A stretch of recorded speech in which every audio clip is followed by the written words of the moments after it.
presents How to Saddle a Horse, and here with us is your host, Kayla Kettrick.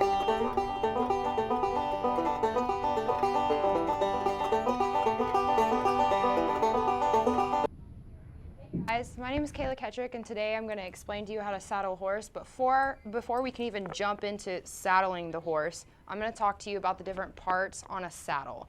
That way you know when I'm actually going to saddle the horse on this structure up here, you'll kind of know from my cues and what I say actually what I'm talking about. So the first part is, this is called a Western saddle. There's different saddles for different horses, but normally in East Texas we use the Western saddles, and that's because of the concave in the horse's back. So being that said, this saddle is meant to fit that concave in the back of his or her whatever gender horse you have. So this is a child saddle too, by the way, so it's going to be a little bit smaller than what you'd normally use. So this is the seat, and this is the seat rise. And then this back right here is called the cattle, and then the front is called the horn. That's how you know when the saddle is facing forward, is when you have the horn. Some saddles do not have a horn, and and then this is the pommel or the swell, and this is the gullet. And then down here you have the bullet straps, which strap your saddle to the actual horse.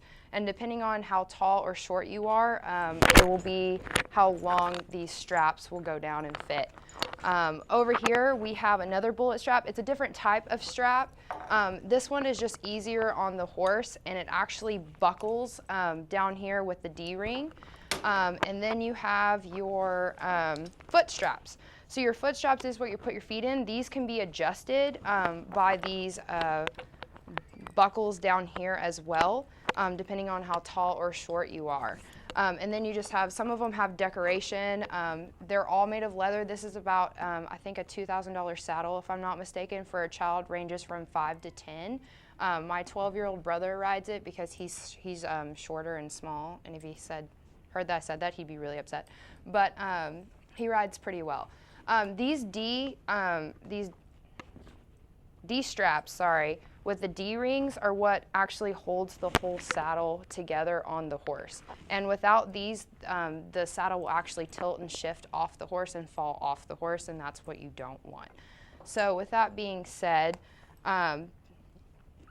when you go to throw the saddle on the horse, you should have your horse facing forwards, and you should always slide your hand around the horse. That being said, that way the horse knows where you are at all times, and they don't get confused, because if you go behind a horse to throw this saddle up on him, he will kick you, and it won't be pleasant because you will go pretty far.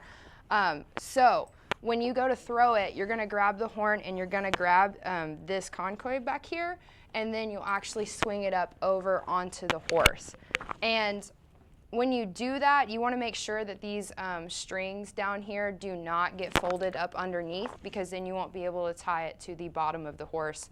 Also too, before we even put this saddle on the horse, we put something called a blanket down, and this is a lighter one, but you normally put a thick, heavy mat down, and that just protects the horse, because this saddle is leather, and it does have padding on the bottom of it, but it will rub the bottom of the horse, and it makes your ride really miserable for him and for you, and he'll try to actually buck you off, and it's not pleasant. With that being said, when you put that down, you have to make sure it's in the concave of the back, because if not, if the saddle isn't on properly, once again, you either fall off. Now, how you know your saddle is in the right position on the horse by the dip of the back is, if you push it too far forward, it'll be on the neck of the horse, and then you'll know it's not in the right spot, because it'll start to shift left and right. Same for if this is too far back on the horse near the horse's butt area, it will start to shift left or right as well, and it won't be comfortable for you or the horse. So when you go and you swing this actually on the horse, you're going to want to get up on the left side of the horse. I asked my stepdad why, because he's the one who taught me actually how to saddle a horse. Oh, and I'll explain that when we get back after this short.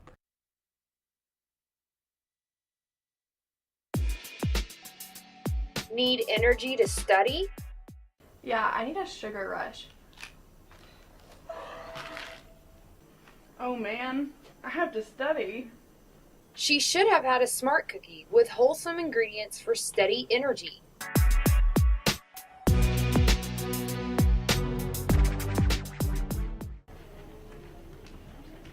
I aced it.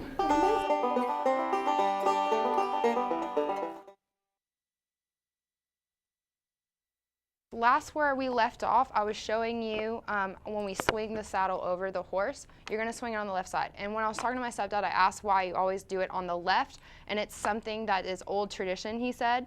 So when you actually have your horse and she's facing forward, so let's say she's like sideways in front, you always want to get up on the left. So you're going to actually hold the top of the horn and the bottom, and you're going to pick it up, and you will actually swing it. And it's actually a joke to see how strong you are, because these saddles weigh between 30 and 40 pounds. This one I think is like between 20 or 30 pounds. I really don't know the exact how heavy it is, but I know they like to test you, especially cowboys. They will say, hey, will you swing that saddle up on the horse? And it's actually funny because they did that to me, and I could not lift up a bigger saddle than this.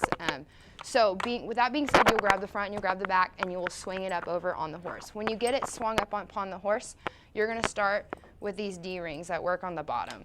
So get them here. Depending on how big your horse is, you'll take this string and loop it through. And you'll make sure it's tight.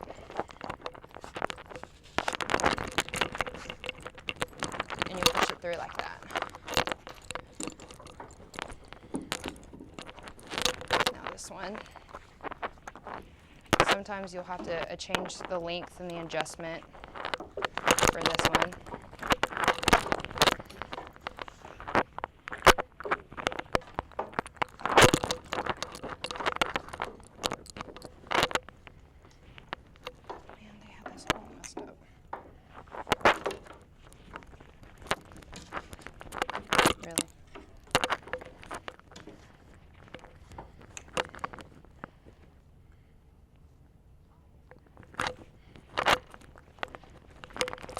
Push it through, and you'll make sure it's actually super tight. Okay, and now this one over here goes the same way.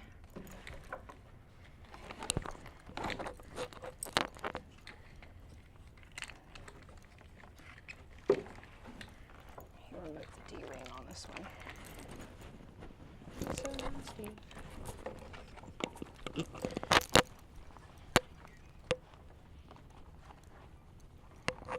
Sometimes it's really hard to push them through, depending on if your horse is moving back and forth, and they just especially don't want to stand still. You'll normally have reins on them to keep your horse tied somewhere so they don't move. Now when you have all of your straps set, you need to make sure, depending on, you'll measure it out before you get on it, or you'll have someone help you. When you get on with the left side, you're going to put your foot through here, and you're going to swing your right leg over, and you're going to hop on. Sometimes these feet down here will be too short, and depending on with this buckle, you can adjust it up or down for the length of your feet, because, or it can fall off, that's great. You can adjust it with the length for your feet. So that when you ride, it's not too high or too low, and you'll be as comfortable as possible.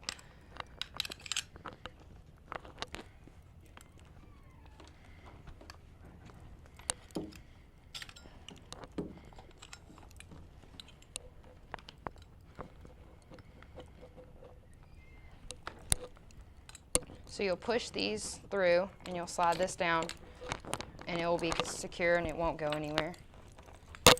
And same with the other side.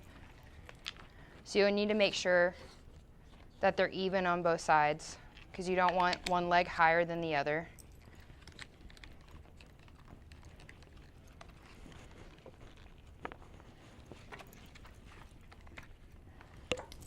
Now, when you're actually on it and you go to ride, you'll be sitting up here and you'll be facing forward, and you'll have reins. So think of this when you're in the car as your steering wheel. So normally when you have your steering wheel sitting up there, you'll put your hand on it, you'll put your reins up here, and then you'll set it up here when you're riding. So hopefully you tune in for next week's show, and I had a really good time with teaching you how to ride a horse. Thank you.